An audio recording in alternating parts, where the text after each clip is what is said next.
Namaste and welcome to this exciting episode of Cythology Debunking Mythology. Cythology के इस नए episode में आपका बहुत बहुत स्वागत है। वापस मैं इसमें बहुत सारा चीज़ें कंबाइन करूँगा just so that you understand what's going on. देखिए, हम लोग ना लेफ्ट है ना राइट है, हम लोग धार्मिक है, हम लोग in the middle. Dharma means following Veda, Purana, Mahabharata, Ramayana, that's dharma. और धर्म में युद्ध बहुत इम्पोर्टेंट होता है टू एस्टैब्लिश धार्मिक वैल्यूज़। अब आज की परिस्थिति में क्या चल रहा है, जैसे कि मैंने आपको एक कल की वीडियो में बताया था, जब अमेरिकन सेनेटर्स ने भारत के ऊपर 500% टैरिफ लगाने की बात करी, बिकॉज भारत रशिया से ऑयल खरीद रहा है, रशियन ऑयल। और किन लोगों ने डिसाइड किया, क्या वो लोगों को रिप्रेजेंट करते हैं? ऐसा कुछ भी नहीं है। एक यूरोपियन यूनियन नाम की एंटिटी बनी और जिसका काम था यूरोपियन कैपिटल्स को यूनाइट करना, और उन्होंने एक नाटो बनाया जिसमें सारी यूरोपियन कंट्रीज़ हैं और अमेरिका उसमें इन्वॉल्व है। और इन सब देशों ने एक वॉर प्लान बनाया और उसको एग्जीक्यूट कर रहे हैं। और आप ये सोचेंगे कि बार बार यही लोग हमेशा दुनिया में कुछ वॉर्स क्यों क्रिएट कर रहे हैं, क्या क्यों कर रहे हैं? 16वें चैप्टर ऑफ गीता में अगर मेंशन करेंगे, आप पढ़ेंगे तो उसमें लिखा है अर्थ संचयन। जो असुर जो होता है अर्थ संचयन के लिए काम करता है, सिर्फ कि मेरा अर्थ जो है सिद्ध हो, मेरा अर्थ बढ़े, और उसी के लिए काम करता है। उधर धर्म की कोई वैल्यू नहीं रहती, या धर्म की कोई वैल्यू नहीं रहती। ऐसा नहीं होता है कि कभी क्योंकि धर्म का मतलब ही उनको मालूम नहीं है। तो लेकिन हम लोग उसको कैसे एनालाइज करें, which is very important. NATO जो है पिछले कई एटलीस्ट 1 साल से वो काम कर रहा है ऑन क्रिएटिंग ए वॉर, जिससे कि वो उसके बहाने कुछ और कर सके, कुछ और कर सके। आपको मालूम ही है यूरोपियन वॉर 1, अब तो यूरोपियन वॉर बोलना चाहिए, यूरोपियन वॉर 1 वाज इनकन्क्लूसिव। वो पूरा ऑब्जेक्टिव अचीव नहीं हुआ, टेम्परेरी ऑब्जेक्टिव अचीव हुआ। टेम्परेरी ऑब्जेक्टिव वाज कि दे जस्टिफाइड द कॉलोनियल एक्सेसेस, इस अचीव हुआ। सो कॉलोनियल एक्सेसेस को जस्टिफाई करने के लिए यूरोपियन वॉर हुआ कि कौन कितनी प्रॉपर्टीज रखेगा। उसको आप ऐसे देखिए, अभी मत देखिए ऑस्ट्रिया से शुरू हुआ, यहाँ से शुरू हुआ, तो इतिहास जो लिखते हैं वो है। हम कैसे देखें? तो कॉलोनियल एक्सेसेस को जस्टिफाई करने के लिए यूरोपियन वॉर हुआ। हम उसको देखेंगे कार्मिक आउटपुट। ओके, यूरोपियन वॉर 2 जो हुआ वो भी कार्मिक आउटपुट हुआ, क्योंकि वहाँ पे जो पार्टी हारी थी उसने सबको डिफीट किया। यूरोपियन वॉर 2 के बाद सब लोग आ गए अमेरिका में।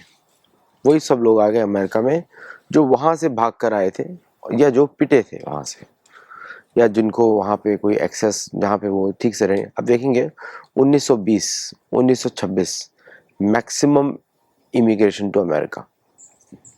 1926, 1920, 1928, ये 3 साल हैं मैक्सिमम इमिग्रेशन टू अमेरिका, क्योंकि वो सब जानते हैं इन लोगों को। वो जानते थे कि ये लोग बार बार युद्ध करेंगे। अब ये लोग आ गए अमेरिका में।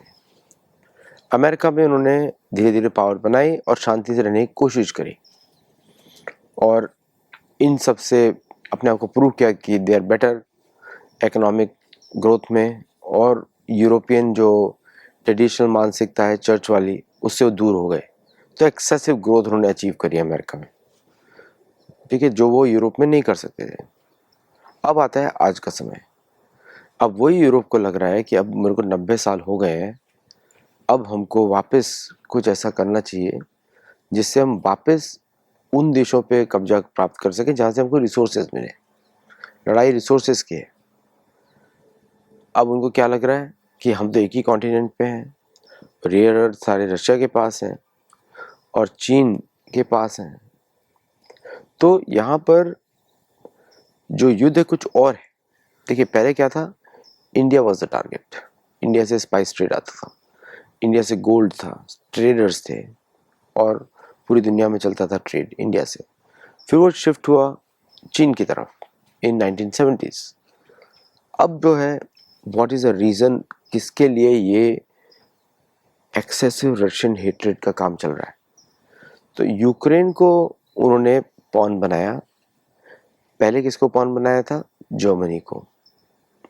अब बनाया यूक्रेन को पॉन, और यूक्रेन के माध्यम से उनका टारगेट है कि उस कॉन्टिनेंट के रेयर अर्थ या उस कॉन्टिनेंट के मटेरियल्स को एक्वायर किया जाए। ये टारगेट है। उससे वो क्या अचीव करेंगे? मैक्सिमम वन वर्ल्ड गवर्नमेंट जहाँ पे वापस उन्हीं की संप्रभुता चले। और ये कहीं ना कहीं से आप देखेंगे रिलीजियसली भी ब्लेस्ड है, क्योंकि कोई भी यूरोप ने ऐसा कार्य नहीं किया जहाँ पे उनका लोकल जो रिलीजन है, जो कैथोलिसिज्म, जो ऑक्यूपाइंग रिलीजन है, उसका उनको सानिध्य ना मिले। तो उन्होंने ऐसा प्लान किया कि with blessings they will do the third iteration. अब थर्ड इटरेशन जो है यूक्रेन को पौधा बना के किया। अब इसी श्रृंखला में आप देखेंगे कि यूक्रेन डिस्पाइट पूरी दुनिया के प्रेशर से और डिस्पाइट यूरोपियन कंडीशंस अनफेवरेबल होते हुए भी वहाँ के जो लीडरशिप है, जो कि साधारण पब्लिक से अलग है, क्योंकि कास्टिज्म और caste based politics is prominent in Europe. Commoner versus clergy and rich, और सो कॉल्ड मोनार्की कभी गई नहीं यूरोप से, अभी भी है। और क्लर्जी के साथ उन्होंने टाइप करके एक सेल्फ, मतलब अपने जो पाप में पहले धो लो कि भगवान की मर्जी से हो रहा है। और मतलब इनके यहाँ तो भगवान का होता नहीं, मतलब कुछ भी, बट एक डिवाइन इंटरवेंशन है, हमको इंस्पिरेशन है।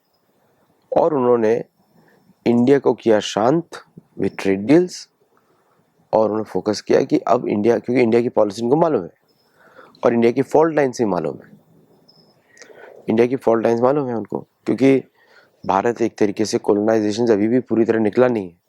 कोशिश कर रहा है, बहुत बहुत मेहनत की है अभी तक।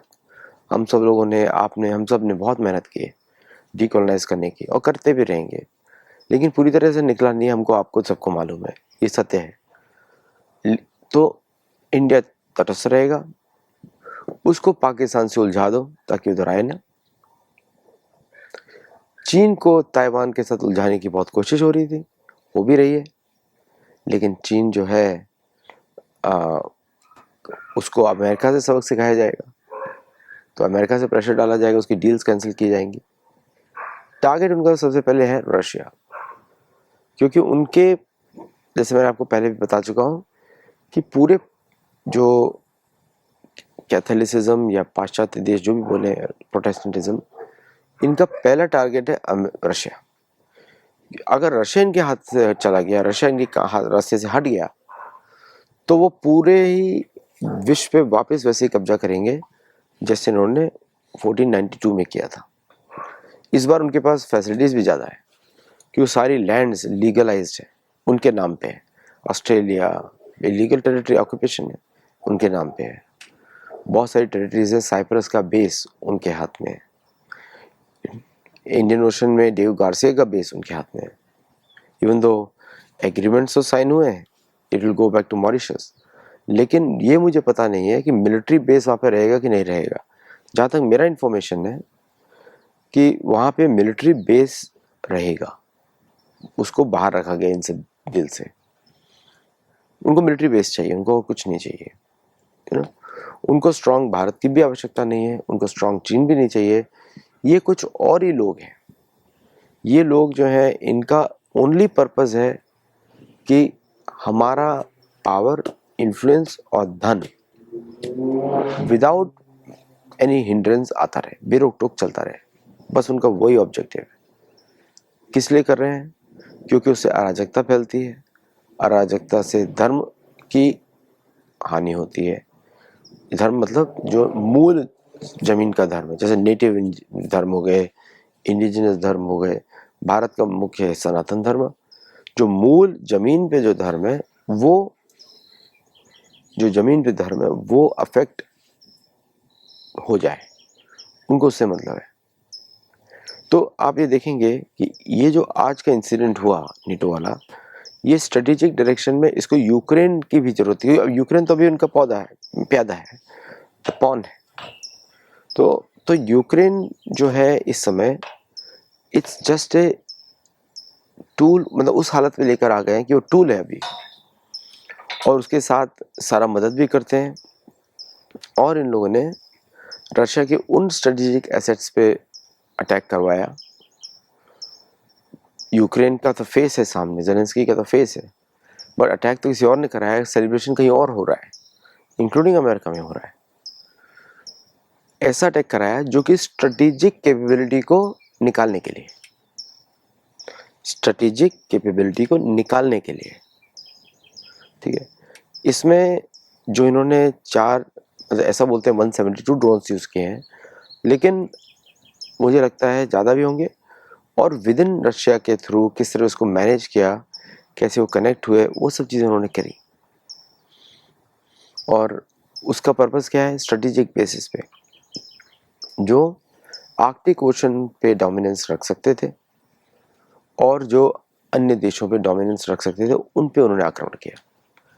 पीस टॉक्स के चलते हुए उनको एक झांसा दिया गया कि पीस टॉक्स चल रही है, और रशियंस वापस, भोले भाले रशियंस काफ़ी वापस उसमें आ गए। भारत के साथ भी ऐसे होता है, क्योंकि रशियन पॉपुलेशन ज़्यादातर धार्मिक है, सिंपल लोग हैं, हमारे जैसे उत्तर कुरु के हैं।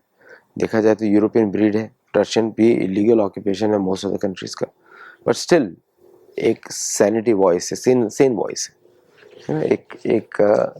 एक ग्रुप ऑफ पीपल है जिनसे आप बात कर सकते हैं। भारत के मित्र भी हैं, नेचुरली मित्र हैं, वो कहीं पे और जा नहीं सकते। तो इन्होंने, मैं बात कर रहा हूँ वेस्ट ऑफ जर्मनी की, जर्मन्स की भी बात नहीं कर रहा हूँ, वेस्ट ऑफ जर्मनी की, क्योंकि जर्मन्स तो एक तरीके से हारा हुआ देश है, उसका पूरा सिस्टम इन्होंने ख़राब कर दिया है। तो ये जो इंसिडेंट जो हुआ, इस पर आपको इतिहास समझना जरूरी है कि किस तरह एक प्यादे को यूज़ करके एक स्ट्रेटेजिक एसेट्स को टेक आउट किया। उसका यूक्रेन युद्ध से कोई संबंध ही नहीं है ना। ऐसा तो नहीं है कि रशिया के बॉर्डर्स वहाँ तक नहीं आते हैं जो उसको यूक्रेन की ज़रूरत पड़ेगी, लेकिन किसी और को डर था, वो उन्होंने उड़वाया।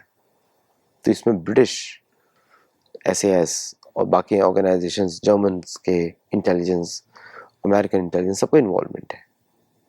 इसको ट्रम्प भी पहले वार्न कर चुके हैं कि रिजल्ट्स विल बी डिजास्टर्स, क्योंकि उन्होंने जो डील साइन करी थी यूक्रेन में, यूक्रेन के साथ उसके मिनरल राइट्स ले लिए थे, लेकिन युद्ध नहीं रोक पा रहे थे। तो उन्होंने बोला कि भाई मैंने डील साइन करी है, आप युद्ध नहीं रोक रहे तो कुछ भयंकर परिणाम होंगे। उन्होंने कर दिया। अब सब लोग चुप बैठे हुए हैं, देख रहे हैं अब रशिया का रिएक्शन क्या होगा। शायद ये लोग रशियन रिएक्शन का भी वेट ना करें, एक और एक्शन हो रशिया के ऊपर, क्योंकि इस न्यूक्लियर सबमरीन्स के पास तक पहुंचे हैं। वो डिटेल्स रशिया से कभी आएंगे नहीं आपको, लेकिन जो क्षति पहुंची है वो काफ़ी भयंकर दिखती है सोशल मीडिया पर। उसका एक्चुअल आउटकम क्या है वो हम लोगों को, आपको पता नहीं है, क्योंकि Russian strategic bombers are still flying. तो वो कहाँ पे क्या आउटकम है उसका मुझे कुछ पता नहीं है उस समय, बट आपको देखना पड़ेगा कि where is the, what is advantage, क्या है। तो ये सीधा सीधा अटैक है Arctic Ocean, Arctic sea lanes के ऊपर अटैक है। आर्कटिक सी लेन्स के ऊपर अटैक है, जहाँ पे वेस्टर्न डोमिनेंस बहुत ही कम था, उसको चैलेंज किया गया है। तो ये लॉन्ग टर्म मिलिट्री प्लानिंग के हिसाब से है कि पहले ये इंसिडेंट, ये जो मूवमेंट होगा वो इधर अटैक होगा, जिससे हम आर्कटिक को के ऊपर युद्ध करेंगे।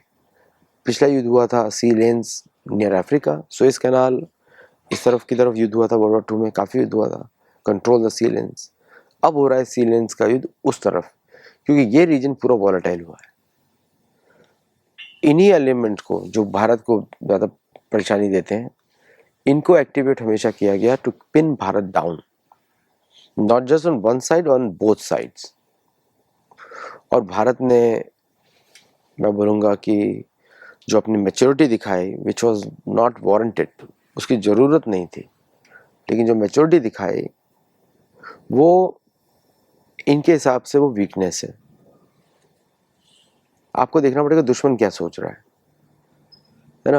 हमने सोचा कि अरे देखो हम कितने रूल्स फॉलो करते हैं, हम तो कितना ह्यूमैनिटेरियन है। किसको इम्प्रेस कर रहे हैं हम लोग? किसी को इम्प्रेस करने की आवश्यकता है नहीं। हमको सिर्फ इम्प्रेस करना है, हमें देवी देवताओं को इम्प्रेस करना है, भगवान को इम्प्रेस करना है, और किसी और को इम्प्रेस नहीं करना है। नो ह्यूमन, हम देवताओं को इम्प्रेस करेंगे और देवता ह्यूमन बीइंग की सहायता करेंगे, उनकी सेवा करेंगे, मनुष्यों की सेवा करेंगे। और भारत का मुख्य दायित्व है इस मॉडर्न एनवायरनमेंट में सिर्फ भारतीयों की रक्षा करना, किसी और की रक्षा नहीं करना। यही मुख्य दायित्व है और कुछ नहीं है।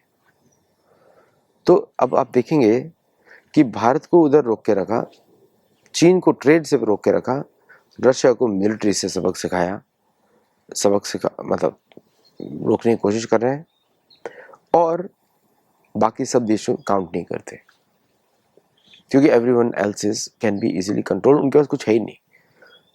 ये इनका पॉलिसी है कि there should be no militarily strong nation in the world except Europe and the West. इसी पे इनका ट्रेड चलता है। अब आप उस पूरे युद्ध को आप इस तरीके से आप देखिए, ठीक है। अब आपको दूसरी तरीके से दिखाई देगा कि क्यों इतना मिलिट्री का यूज करना है, इतनी सारी कूटनीति यूज करनी, for what? Controlling trade routes और keeping the currency status superior. लोग डर जाते हैं, बोलते हैं अगली बार ऐसा होगा हमारे ऊपर डाल देगा, लोग डर जाएंगे। और फिर आपको फेवरेबल डील्स मिलेंगी, भाई यूरोपियन आया है, अगर हमने कुछ माना नहीं तो शायद प्रेशर पड़ेगा। फिर प्रेशर पड़वाते हैं, फिर नेगोशिएशन होती है। पहले एक स्वॉर्ड लटकती है आपके सिर के ऊपर, फिर नेगोशिएशन होती है। इसी तरह चाचा नेहरू महात्मा गांधी को अपने कब्जे में ले लिया इन्होंने। कुछ लालच से भी लेते हैं, जो बिकने को ही तैयार हो तो उसको कैसे करेंगे। तो ये सब लोग बिकने को तैयार थे, उन्हें पकड़ लिया। इस युद्ध को समझने के बाद थोड़ा सा जो मैंने आइडिया दिया है, मैं शायद फैक्चुअली राइट ना हूं, ये मेरा एनालिसिस है, मेरी ओपिनियन है। लेकिन अगर हम इस तरीके से देखें जिस तरह मैं बोल रहा हूं, तब आपको समझ में आता है कि हमारी रक्षा की प्रायोरिटीज क्या होनी चाहिए। अब मैं आपको वापस महाभारत के युद्ध में लेके जाता हूं, क्योंकि मैं तो महाभारत छोड़ नहीं सकता। सोच रहा हूं कि महाभारत के थ्रू ही इसको कैसे देखा जाए। हस्तिनापुर की उत्तरी सेनाएं थी, उत्तर कुरु शुरू होता है अलमाटी से, वो जगह है उत्तर कुरु, मेरू पर्वत के ऊपर। पश्चिमी सेनाएं थी मध्य देश तक, जिसको सीरिया बोलते हैं। पूर्वी सेनाएं थी चीन तक, जिसको आजकल आप वियतनाम बोलते हैं, उस एरिया तक बोलते हैं, जिसको इंडो चीन भी बोलते थे, या फिर उसको हम चंपा देश भी बोलते थे। चंपा देश काफी रिसेंट नाम है, उस समय मलय देश माना जाता, वहां तक थी। घटोत्कच भी वहीं पे घूमता था, जिसमें आप देख सकते हैं मलेशिया में पांडवों के मंदिर भी है। तो ये सेनाएं भारत की पूर्व की तरफ थी, तो मतलब वहां से भारत की सुरक्षा शुरू होती थी, और ये सारे देशों की सुरक्षा का दायित्व था हस्तिनापुर में। हस्तिनापुर को आप ये मत सोचिए गांव है जो आजकल दिखता है आपको, उस समय में देखेंगे तो सबसे भव्य नगरी है। मतलब उस समय का आप समझ लीजिए कि पॉलिटिकल केंद्र है विश्व का। पूरे देश के लीडर्स वहां पे आते हैं मंत्रणा करने के लिए, क्योंकि भारतीय राजा उस समय के एक्शन लेते थे, military action first priority. Military, उनको मालूम था सेना अगर पहुंचेगी तो उसके बाद हम बाकी बात हो जाएगी, है ना। चाहे युद्ध ना करे, लेकिन सेना रहेगी तैयार, युद्ध करने के लिए तैयार है। इसलिए आप देखेंगे कि 36 वर्ष तक युधिष्ठिर का राज रहने पर भी युद्ध चलता रहे, करते रहे कहीं ना कहीं पे, वो दायित्व होता है। भारत को भुला दिया गया तो भारत बैठा हुआ है, पहली बार भारत ऐसा एक्शन कर रहा है, बड़ा खुश हो रहा है ऐसा करके, पहली बार। हमारे शूरवीरों को पूछिए और कितना कर सकते हैं, तो जो सेना में है वो बता देंगे आपको। तो अब ये पूरे गेम प्लान में भारतीयों को या सनातन धर्म की रक्षा के लिए क्या कदम हो सकते हैं। हम अपनी सुरक्षा के दायरे को दूर से देखें। हमारे पास सारे टूल्स तो हैं, मिसाइल्स भी हैं, ये भी है, वो भी है, सब कुछ है। और किस तरह हम उत्तर कुरु के निवासियों की मदद करें, समझ रहे हैं आप। क्योंकि वो अगर खतरा वहां से हट गया तो अब आपके ऊपर आने वाला है। उनके बाद एक ही महाशक्ति बनती, चीन तो लड़ेगा नहीं, चीन के पास दम नहीं है, चीन गड़बड़ी कर सकता है, चीन दूसरों को एक्सेस दे सकता है, चीन बिक सकता है, कम्युनिस्ट पार्टी की बात कर रहा हूं, बिक सकता है, लेकिन युद्ध नहीं लड़ सकता। वो आपके अंदर इंटेलिजेंस के कुछ पैसे दे दे के दूसरों से काम करा सकता है। तो भारत को बड़े स्ट्रांग डिसीजंस की आवश्यकता है इस समय, जो भारत की सभ्यता के अनुकूल। मैं कुछ सजेशन नहीं दे रहा हूं, लेकिन आप लोग समझ सकते हैं मैं क्या बोल रहा हूं, कि जब अगर रूस को इन्होंने कमजोर करने की कोशिश करी है, रूस को डिस्ट्रॉय किया, तो अगला नंबर चीन का नहीं, अगला नंबर भारत का है। क्योंकि आप ये समझिए कि उनके रास्ते का एक ही कांटा है, वो ईगो जो उनका चल रहा है कि हमने राज किया, हम करते रहेंगे, हम करते ही रहेंगे, उसको बनाने के लिए बात हो रही है। या तो Russia will take care of them completely, ऐसा भी हो सकता है ना, भारत तक ना पहुंचे, या भारत को मदद करनी पड़े थोड़ी सी ताकि वो आगे ना बढ़ पाए। ये प्रश्न है, और इन प्रश्नों का उत्तर हमको आगामी लोगों के डिसीजन से पता लगेगा हमको। क्योंकि भारत का वो घना मित्र भी है, वो पुरानी मित्रता है, महाभारत काल के पहले की मित्रता है, चाहे लोग उसको माने या ना माने। बीच में रोग हो गया था, अब वो वापस उसके मन दिमाग में आया है कि किस देश से उसको हमेशा वो कनेक्टेड रहा है, लेकिन उसकी शक्ति भारत में है, इतिहास बताता है उसकी शक्ति भारत में है। तो अब भारत की तरफ खतरा जो बढ़ रहा है, पश्चिम, मैंने आपको पहले कल भी बताया था कि पश्चिम से भारत का युद्ध का हमेशा सर्कमस्टेंसेस रहे, पूर्व से प्रेम के और धन के। तो अब हम लोग को अब भारत को देखना पड़ेगा कि किस तरह ये जो भारत की तरफ बढ़ रहा है नेचुरली, ये जो लेटेस्ट अटैक है वो यूक्रेन का नहीं है, उन देशों का है जो उसके पश्चिम में है, और उनकी वजह से ये साइबेरिया मतलब रशिया, चाइना के बॉर्डर तक आप देखिए, चाइना सेंट्रल में देखिए, उधर तक पहुंचा है ये, और जहाँ पे काफ़ी मिसाइल बेसिस भी हैं। वो बेसिस बनाए किसी और पर्पज के लिए गए थे, वो चीन से लड़ने के लिए बनाए गए थे, लेकिन उसके तक ये लोग पहुंचे हैं, तो प्लान तो कुछ और है।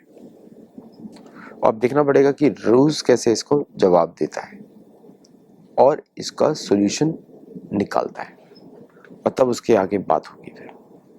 तो आप देखते हैं क्या डेवलपमेंट्स होती हैं और किस तरह दिस इंसिडेंट या तो कंट्रोल होगा या is going to spiral out of control, वो देखना पड़ेगा। अगले शो तक मिलते हैं। लाइक करिए, शेयर करिए, चैनल को सब्सक्राइब करिए, लोगों को बताइए, और हमारे गुरुकुल को हम लोगों को सपोर्ट करिए। यहीं पे हमारा गुरुकुल चलता है सैन डिएगो में, और जो भी आप क्लासेस सुनते हैं मैं यहीं से देता हूँ, तो आप लोग यहाँ से जुड़िए। अमेरिका में है, अपने बच्चों को उसमें एडमिशन कराइए और लोगों को बताइए, और हम लोग को सपोर्ट करिए। हमारे लिटरेचर फेस्टिवल को सपोर्ट करिए अगर आप अमेरिका में, और सैन डिएगो में होगा अगस्त 23-24 को, तो फिर हम लोग और बात करेंगे। नमस्ते एंड जय जगन्नाथ।